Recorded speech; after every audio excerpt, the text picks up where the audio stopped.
Jackson, but Van Buren was Jackson's Secretary of State. So he sided with Jackson also, but Calhoun sided with his wife and refused to recognize Mrs. O'Neill as being part of Washington society.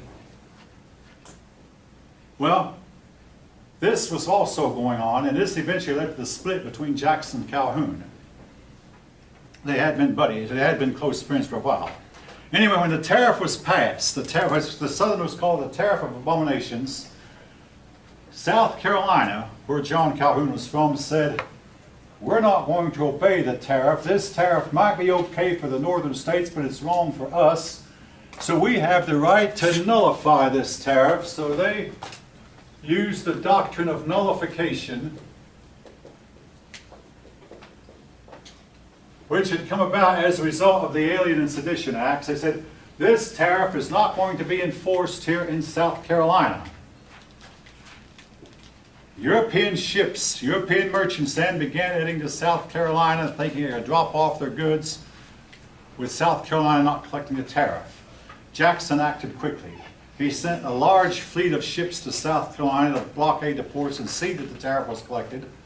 He also sent an army into South Carolina, and he said, now this is something you won't hear a modern president say, he said, if South Carolina leaves Union, I'll send an army and I'll hang them all, and I'll hang Calhoun first.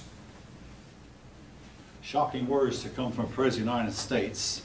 Nevertheless, well, in the meantime, Henry Clay, who had been enemies with Jackson until now, Henry Clay actually sided with Jackson. But then again, Henry Clay saw a constitutional crisis looming, so he did what he had done in 1820. He worked up a compromise. Altogether, I've mentioned Henry Clay was to work up 3 compromises. He worked up to it. Congress was, he persuaded Congress, that is, lower the tariff gradually, and it was collected now, but lower it gradually to something that South Carolina can accept. So he got a bill through Congress that would gradually lower the tariff. Andrew Jackson signed it. Both sides felt like they won. Jackson, because he had stood up to the doctrine of vilification. The South Carolina felt they'd won because they felt like they had gotten the tariff reduced, they'd gotten their way. It was somewhat of a drawn battle. The issue was put off. Now, a lot of persons have criticized these compromises, saying that they should have dealt with the issue then. But folk, say what you will, sometimes these problems work themselves out without a big fight. This problem, the problem of slavery and states' rights, did not work themselves out without a fight. See, the Congress knew that slavery was a problem, but they simply, when they first started Congress, they said, oh, let the next generation figure it out. It'll work itself out. I mean, I knew a couple many years ago who spent 3 years of their courtship fighting each other. Finally, they decided to get married. They knew they hadn't resolved the differences, but they went ahead, we'll resolve them after we're married. Their marriage lasted 3 years, and one day the husband walked out and divorced. Again, these issues had come up. In fact, if you go talk to a South Carolinian today, they will tell you that when South Carolina joined the Union, it was with the understanding that they could leave when they wanted to. In some ways, this can be proven. So this issue was not dealt with at the beginning, and was not to be dealt with till later. And by the way, the issue of leaving the Union is still talked about. Particularly California has talked about leaving, and so has Texas. All right. We'll have to see how that comes about. Calhoun then resigned from the vice presidency and felt like he had more votes in the Senate, because in the Senate, the vice president only votes if there's a tie. But Calhoun felt like he could do more goodness as a senator than he could as a vice president. So he resigned from the vice presidency. He might should have stayed in. Jackson's health was really bad throughout the whole 8 years he served, but he did not die while in office. All right.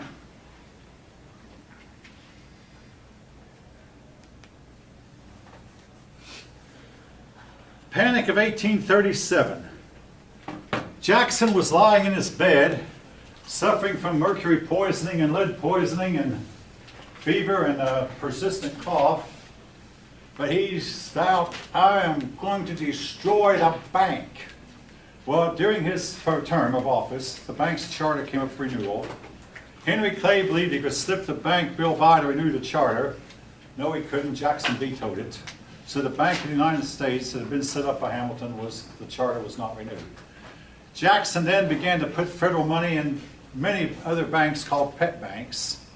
Sounds like a great idea. I mean, in some ways it probably was, except for one thing. Some of the pet banks are well managed, and some of the pet banks loaned more money than their lenders could afford to pay back. Now, folk, when most of you were quite young, in the year 2008, something similar happened. In 2008, two lending firms, Fannie Mae and Freddie Mac, loaned out more money to people who could not pay back. Some of you look at me like you remember the crisis, and it led to a huge economic downturn from which we're mostly recovered from. Something similar happened in 1837. Anyway, in 1837, Andrew Jackson, having served 8 years, left office. And his Secretary of State, Martin Van Buren, whom he wanted to succeed him, took over. Martin Van Buren, in his inaugural address, said, "We're going to follow in the footsteps of our illustrious predecessor." And in short order, within a few weeks, the economy had crashed. It's called the Panic of 1837. So this is different between the panic of... This was not, yeah, there have been several panics in history. There's the Panic of 1819, the Panic of 1837, 1857, 1877, 1897, and the last one, the big one, was during the Big Depression of the 1930s. That lasted for years. But we had several of them, and you notice they were 20 years apart for a long time. And that's, a lot of economic experts say that every 20 years you'll have a downturn. And when I studied economics, they showed how that was. Such a thing called a multiplier and accelerator, and the interaction between the multiplier, and I'll stop. How many of you know what I'm talking about? None of you, okay, I'll quit. You do? Yeah, the interaction between a multiplier and accelerator would inevitably lead to an economic downturn. As the two multipliers that interacted with each other would lead to a downturn.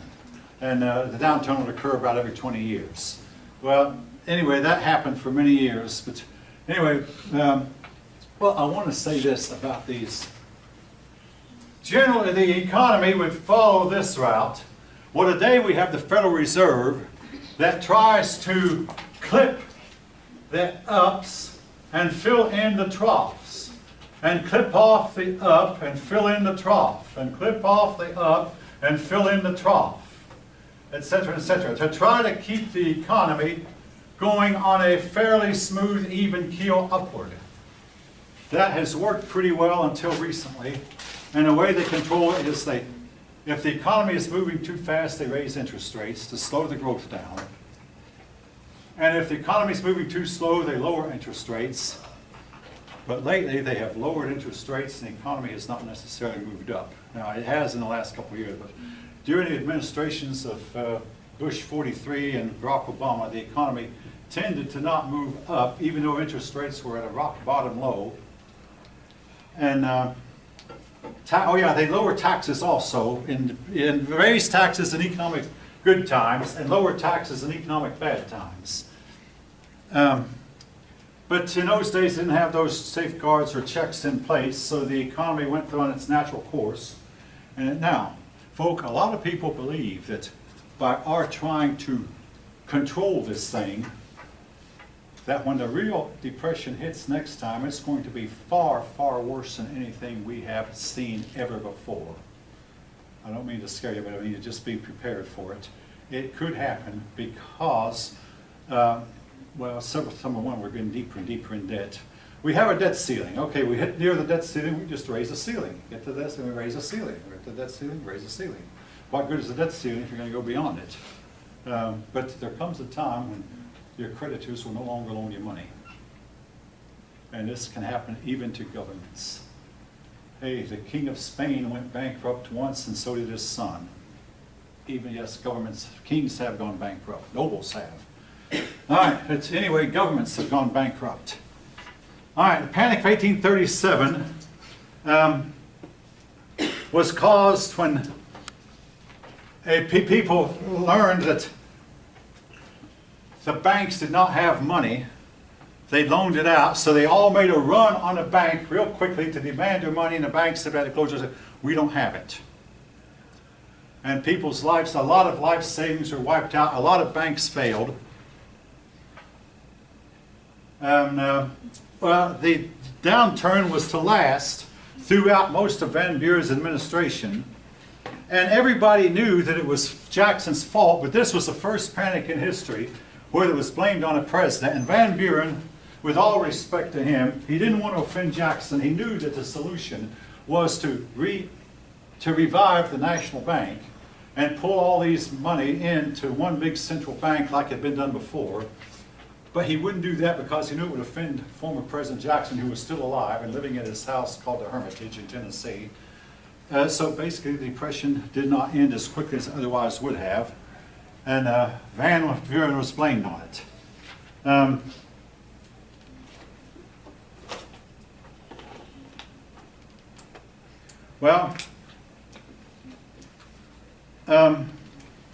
Van Buren was destined to only serve one term as president. In the next election, the election of 1840, you had two parties. A new party came along called the Whigs, named after the party in England. The Whigs, they wore wigs, but they spelled with an H instead of the American way. But they called themselves Whigs because they opposed King Andrew I. Andrew Jackson was pictured sitting on a throne. And keep in mind, Andrew Jackson was a champion of the poor and the commoners, but he was pictured as sitting on a throne with a crown on his head and a scepter in his hand and with all the trappings of royalty. And they said, we have Whigs, because in England the people who opposed the king were called Whigs. So they called themselves the Whig Party. They opposed Jackson. They ran Henry Clay, who again in this issue opposed Jackson also. Van Buren ran on the Jackson's party, the Democrat Party. The Whigs chose a military hero, William Henry Harrison, who was the hero of Tippecanoe. And they chose his running mate, John Tyler. You may not know this, but the Constitution spells out that the president must be from one state and the vice president from another. So that whereas Harrison was an Ohioan, Tyler was a Virginian. Anyway, Tippecanoe and Tyler too. Tippecanoe referring to the battle that Harrison won. Now, there are whisperings going around that Mr. Harrison's health was bad. To offset those whisperings, Harrison would appear at parties. So they'd throw a party in his honor, and he would get to the party lying flat on his bed in the side of the coach, very sick. But then he'd fix himself up real fast and strengthen himself and crash the party for a few minutes, jumping up and down and appearing to be well and waving at the crowd and shouting a few slogans. Then he'd go back to his coach and lie down again, still very, very sick. But he'd put on the appearance that he was quite well. But he'd pretend like he was going to another party, which he in effect was, but he wasn't going to get there that night because they couldn't move as fast as we do. But anyway, Harrison won the election of 1840. He was a general and he thought he was tough and he could handle it. He stood outside in the rain in March in Washington, D.C. for an hour and a half giving his inaugural address. And with that deal, there's no president has given an inaugural address that long. But he stood out in the rain for an hour and a half and got himself soaked. Then he got the presidency and he immediately began the task of removing all Democrats and replacing them with Whigs. So he had to sign all these promotions to his various Whig buddies. And basically worked about 18 or 20 hours a day. I'm a general, I'm tough, I can take it. No, he couldn't. Within 1 month of being in office, he was dead. Pneumonia. Worked himself to death, really. And also, by trying to cover up his ailments, he had sent himself to a grave sooner than he probably otherwise would have. So much for the great Whig victory of 1840. It was said that Harrison was drunk and sung into office, and one Democrat said we were lied down, drunk down, and sung down. That a lot of that was true. All right, folks, this takes us up to the next chapter, chapter 12. The Free North.